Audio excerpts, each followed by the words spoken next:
As KRK4 Stephanie Sharp finds out, the city is now working to save it.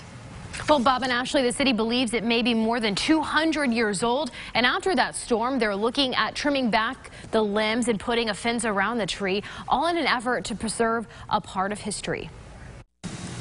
I remember this tree when I was in the 2nd grade. Stacy Wallace brings her great-grandson to the same Russellville City Park she played in as a child. He needs to know that nature and stuff is good. She says over the years, much has changed, but something that stayed the same, this sweet gum tree. We had our sack lunches and had our picnic under this tree.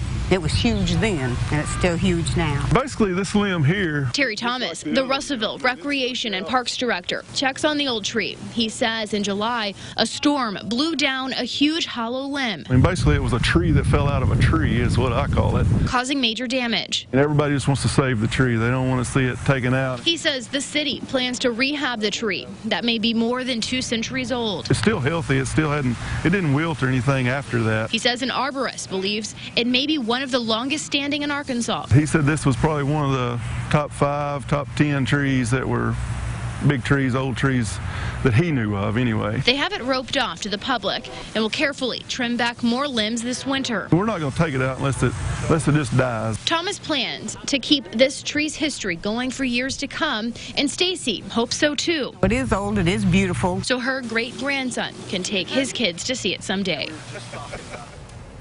The Parks Director plans to contract a local tree service to cut those limbs back in the winter. Ashley? Stephanie, thanks very much.